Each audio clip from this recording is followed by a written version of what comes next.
You feel it before anyone explains it to you. The air changes a little. People walk straighter. Voices drop. And then someone says it quietly, almost with respect. This is Burma Camp. This is Burma Camp. Not as a warning, more like a statement of fact. If you've ever passed by Burma Camp in Accra, you know what I'm talking about. Even if you've never stepped inside, the place announces itself.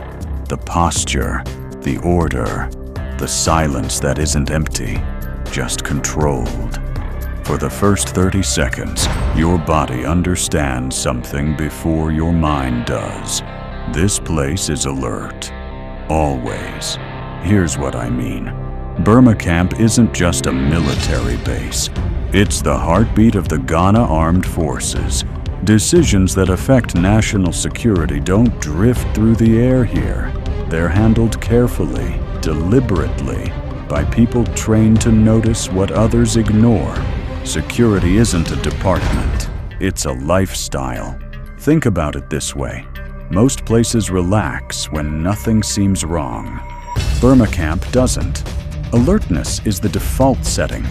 Guards don't just stand, they observe. They read faces. They notice movement that doesn't fit the rhythm of the environment.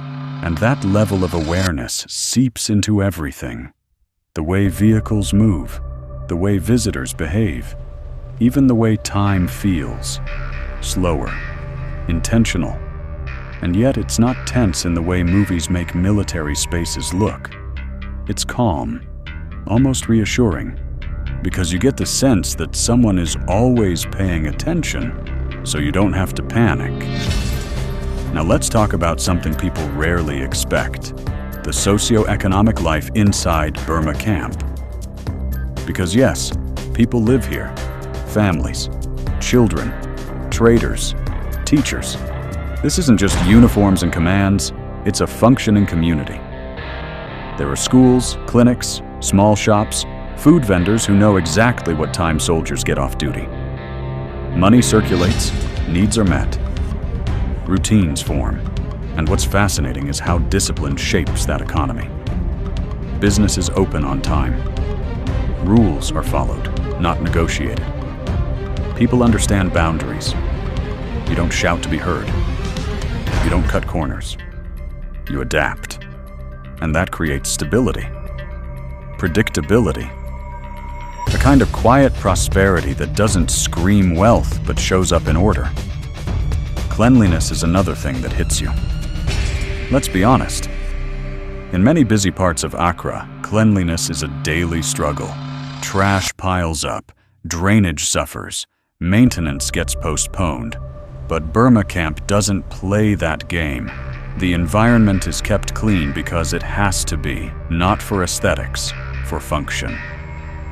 Clean surroundings reduce risk, disease, confusion, disorder, and once again, discipline does the heavy lifting. People don't litter because they've been trained not to. Not just trained, conditioned.